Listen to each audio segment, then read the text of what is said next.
कर रहे हैं फिजिक्स की second unit current electricity. Previous lecture में हमने किया था relation between current and drift velocity. आज हम करेंगे इफेक्ट, टेम्परेचर का इफेक्ट देखना है रेजिस्टेंस पे और रेजिस्टिविटी पे। तो क्या करेंगे देखते हैं। ये कंडक्टर है, कंडक्टर में नंबर ऑफ इलेक्ट्रॉन है। जैसे मैं इस पे क्या करूंगा, हीट अप्लाई करूंगा या टेम्परेचर लगाऊंगा इस पे, तो क्या होगा, इन इलेक्ट्रॉन को क्या मिलेगी, काइनेटिक एनर्जी मिलेगी। काइनेटिक एनर्जी क्या होंगे, ये क्या होंगे, रैंडमली मोशन में और ज्यादा तेज चलेंगे। पहले भी मोशन में ही है ये, इस पे टेम्परेचर मैंने इस पे नहीं लगाया तब भी मोशन में है, लेकिन जैसे मैं इन पे टेम्परेचर लगाऊंगा तो इन्हें मिलेगी काइनेटिक एनर्जी, और काइनेटिक एनर्जी और इन्हें तेज स्पीड में मूव करवाएगी। तो उनसे क्या होगा, इनमें कोलिजन होगा, और ज्यादा कोलिजन होगा। और हमने पढ़ा है कि कोलिजन से क्या होता है, रेजिस्टेंस बढ़ता है। तो इसमें ज्यादा कोलिजन होगा तो ज्यादा रेजिस्टेंस बढ़ेगा। तो इससे क्या है, टेम्परेचर जैसे बढ़ाएंगे तो उससे रेजिस्टेंस भी ज्यादा इंक्रीज होगा। तो जैसे आप एग्जांपल लेके चलो, क्लास में बच्चे बैठे हैं, अगर उसमें क्या लगा दे, आग लगा दे, तो बच्चे क्या करेंगे, तेजी से दौड़ लेंगे इधर उधर। इसी तरह इस कंडक्टर में है, इसमें टेम्परेचर अप्लाई करने से कोलिजन क्या हो रहा है, ज्यादा तेज हो रहा है, तो इससे क्या होगा, रेजिस्टेंस इंक्रीज होगा। इसी जो हमने पढ़ा है, इसको हम डिस्क्राइब करेंगे इस रिलेशन से कि टेम्परेचर को बढ़ाने से रेजिस्टेंस पे और रेजिस्टिविटी पे क्या इफेक्ट पड़ता है। तो चलो देखते हैं।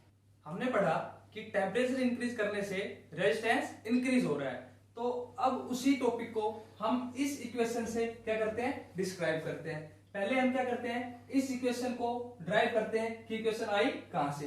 तो हमने पिछले लेक्चर्स में हमने जितने भी लेक्चर किए हैं उनमें ये सारे जो इक्वेशन लिखी हुई है बोर्ड पे, ये हमने सारी क्या कर रखी है, ड्राइव कर रखी है। इन्हीं की हेल्प से हम इस इक्वेशन को क्या करेंगे, ड्राइव करेंगे। तो देखो, फर्स्ट है ओम्स लॉ।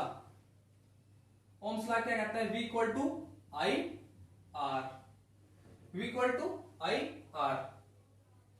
हमें क्या करना है, जो भी वैल्यू हमें दिखेगी इसकी हेल्प से इन वैल्यू को इसमें क्या करना है, पुट करना है। हमें पता है आर है यहाँ, तो आर क्या करना है, आर की वैल्यू क्या है, रो एल बाय ए। अब क्या है, इसमें क्या क्या करना है कि इन V upon L I rho by A. V upon L क्या है, E, तो इसे लिख देंगे E। I क्या है यहां पर, NEAVD, जो रिलेशन करंट और ड्रिफ्ट वेलोसिटी से आया था। क्या आएगा, I equal to NEAVD rho by A. A से कैंसिल। अब क्या बचा यहाँ, E equal to NEVD rho, ये बचा। अब क्या है, VD ड्रिफ्ट वेलोसिटी क्या होती है, E capital E tau by M। तो मैं क्या करता हूं, यहां पर E इस रो को कहां लाता हूं, इसके नीचे ले आता हूं, और N E इसकी वैल्यू क्या लिखनी है, E capital E tau by M। E से E ये कैंसिल। यहां क्या बचा, 1 by rho equal to N E square tau upon M। इसे रिवर्स कर लेता हूं मैं, तो टाउ ये rho M upon N E square by tau. एक इक्वेशन हमारी ये आ गई, इक्वेशन फर्स्ट। अब हमें क्या पता है कि R क्या होता है, ये R equal to rho L by A. Rho की वैल्यू यहां पर पुट कर देंगे, तो क्या आएगा, R रो की वैल्यू क्या है, M N E square by tau into L by A. ये हमारा क्या है, यही तो हमारी इक्वेशन है, रो, ये इक्वेशन हमारी आ गई। अब इस इक्वेशन से देखेंगे कि टेम्परेचर का रेजिस्टेंस पे क्या इफेक्ट पड़ रहा है और रेजिस्टिविटी पे। हमने इस इक्वेशन को ड्राइव किया।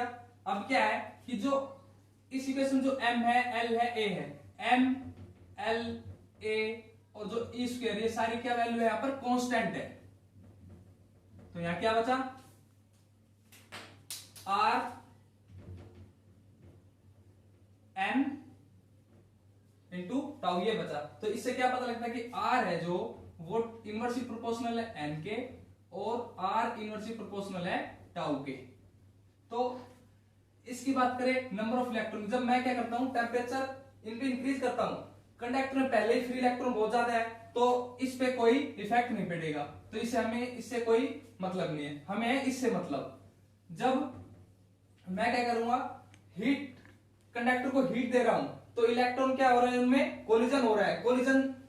कोलिजन होने से क्या है, उनका जो रिलैक्सेशन टाइम है जो टाउ है वो क्या हो रहा है, कम हो रहा है। कैसे कि मैंने रिलैक्सेशन टाइम बताया था, क्या होता है कि ये जो कोलिजन है इन दोनों के दो इलेक्ट्रॉन के बीच में जो कोलिजन होता है, जो उनका टाइम होता है वो हमारे क्या होता है, रिलैक्सेशन टाइम हो रहा है। जब ये जल्दी जल्दी टकराएंगे उसमें क्या लगेगा, टाइम क्या होगा, कम लगेगा। तो अगर रिलैक्सेशन टाइम कम होगा तो ये इनवर्सली प्रोपोर्शनल रेजिस्टेंस के, तो आर क्या होगा, इंक्रीज होगा। इन केस ऑफ कंडक्टर में, ये मैं बात कर रहा हूं कंडक्टर की, कि जब टाउ डिक्रीज होगा तो रेजिस्टेंस इंक्रीज होगा। तो इससे क्या पता लग रहा है, जब मैं टेम्परेचर इंक्रीज कर रहा हूं तो उससे टाउ डिक्रीज हो रहा है और इससे रेजिस्टेंस इंक्रीज हो रहा है। तो क्या है कि टेम्परेचर इंक्रीज करने से रेजिस्टेंस इंक्रीज होता है, और जो आर होता है वो क्या होता है, रो एल बाय ए। जो आर है वो डायरेक्टली प्रोपोर्शनल किसके है, रो के।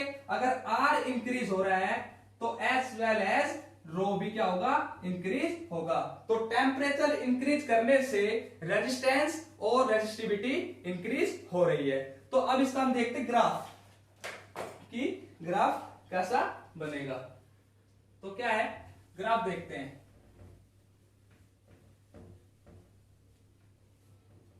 इन केस ऑफ कंडक्टर में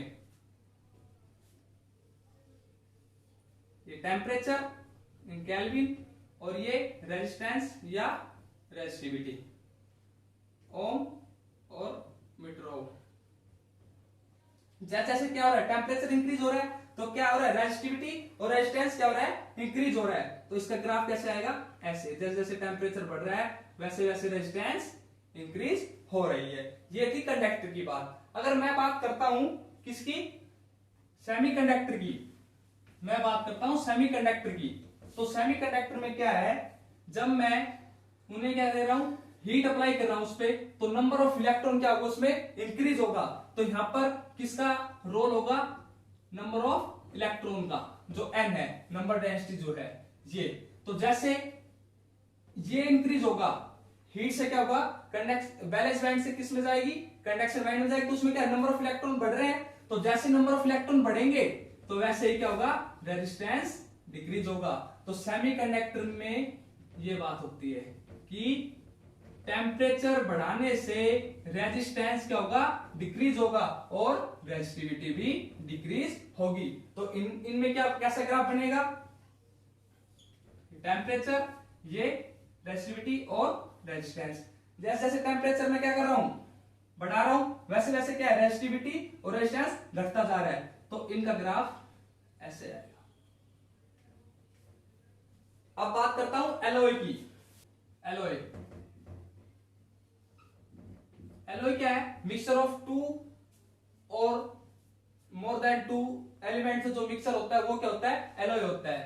तो एलॉय पे टेम्परेचर का कोई इफेक्ट नहीं पड़ता, इफेक्ट पड़ता है लेकिन वो हम नहीं मानते, ना के बराबर होता है। तो इनका जो ग्राफ बनेगा, जो इसका ग्राफ बनेगा टेम्परेचर और रेजिस्टेंस और रेजिस्टिविटी पे, वो कैसा आएगा, इस ऐसे आएगा, इस तरह से। ये थोड़ा बहुत जो स्ट्रेट लाइन से थोड़ी जा रही है वो इसलिए जा रही है क्योंकि जो एलॉय है वो मेटल से बनता है, इसलिए इसमें थोड़ा बहुत इफेक्ट पड़ता है, उसे हम नहीं मानते, इसलिए इसका ग्राफ ऐसे आता है। तो आज हमने क्या पढ़ा, आज हमने क्या डिस्कस किया कि टेम्परेचर बढ़ाने से, टेम्परेचर इंक्रीज करने से रेजिस्टेंस और रेजिस्टिविटी दोनों इंक्रीज होती है। तो आई होप आपको हमारा लेक्चर समझ में आया होगा।